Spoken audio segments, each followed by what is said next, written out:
दोस्तों नमस्कार, स्वागत है आपका पुष्पराज पटेल के इस नए वीडियो में।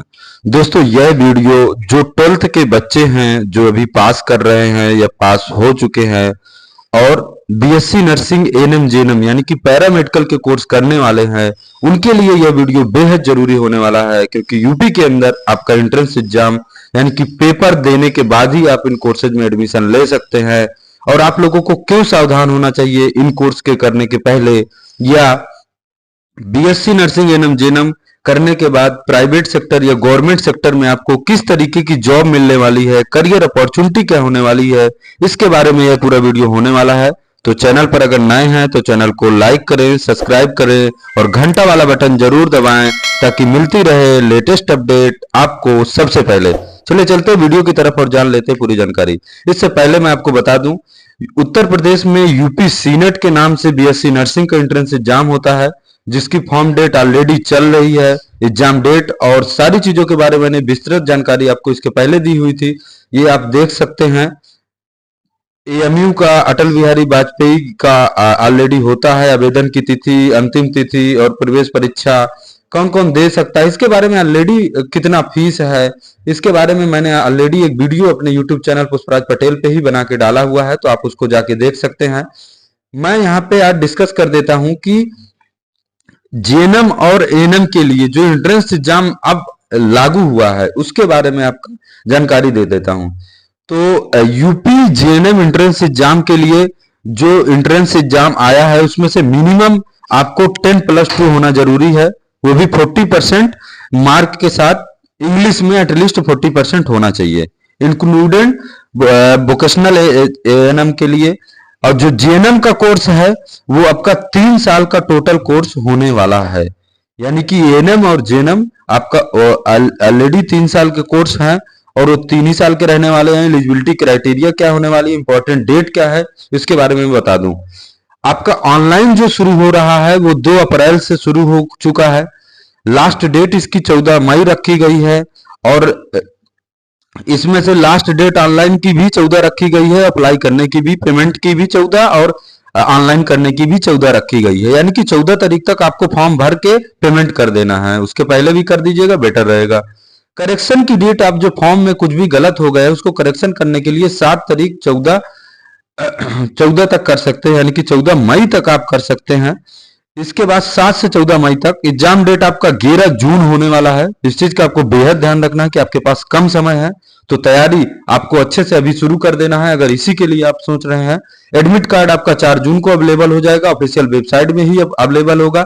एप्लीकेशन की फीस की बात करें तो जनरल ईडब्ल्यूएस ओबीसी के लिए 3000 लगने वाला है, एससी एसटी के लिए 2000 लगने वाला है।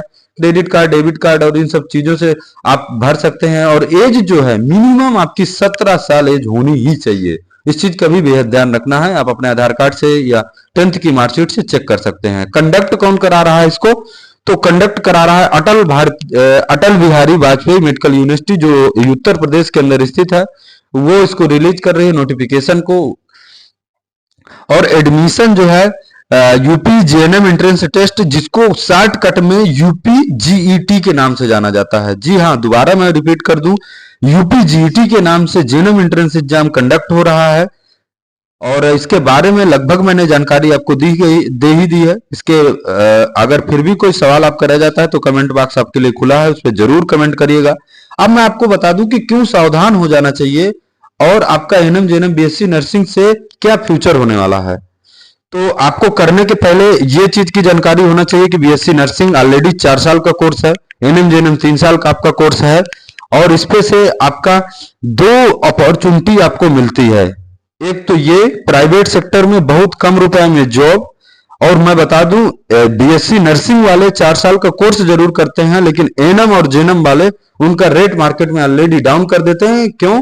क्योंकि जो काम एएनएम जेएनएम करता है वही सेम काम बीएससी नर्सिंग ही लगभग करता है, तो इस वजह से उनका रेट जो है डाउन हो जाता है। और 5 से 10 हजार, और अच्छे शहर में जाएंगे तो 15 से 20 हजार की आपको जॉब मिलने वाली है जब आप एक्सपीरियंस हो जाता है।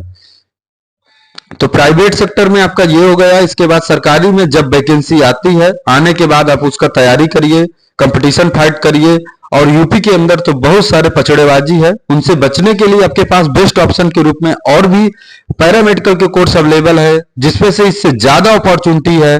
बी फार्मा हो गया, फॉर्म डी हो गया, बीएससी ऑप्टोमेट्री, रेडियोलॉजी, एनेस्थीसिया, ओटीएटी, इसके बाद बीटेक हो गया, बीटेक बायोटेक्नोलॉजी से। यानी कि आपके पास बहुत सारी अपॉर्चुनिटी हैं जिनको आप कोर्स को कर सकते हैं।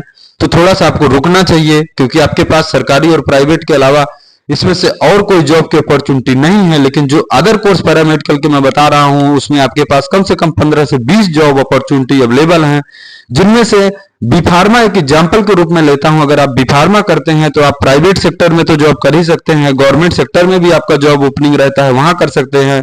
इसके बाद खुद का मेडिकल स्टोर डाल सकते हैं, जो फिजिशियन आप वर्क कर सकते हैं। और डायरेक्ट कंपनी, आपको जो मैन्युफैक्चरिंग वाली कंपनियां होती हैं वो डायरेक्ट आपको कैंपस से लेके जाती हैं। एग्जाम्पल के रूप में सिप्ला हो गया, माइनकाइंड हो गया, बहुत सारी कंपनियां हैं जो ऑलरेडी आपको वहीं से कैंपस से आपके उठाने का काम करके आपको वहां ले जाती हैं। इसके बाद आप खुद का मैन्युफैक्चरिंग प्लांट अगर दवा का डालना चाहते हैं तो भी डाल सकते हैं। लॉट ऑफ अपॉर्चुनिटी हो सकती है इस पे अदर कोर्सेज पे। तो वीडियो ज्यादा लंबा हो जाएगा, तो वो टॉपिक कभी बाद में भी डिस्कस हो जाएगा। अगर चैनल पर नए थे तो चैनल को लाइक करिएगा, सब्सक्राइब करिएगा और घंटा वाला बटन जरूर दबाइएगा।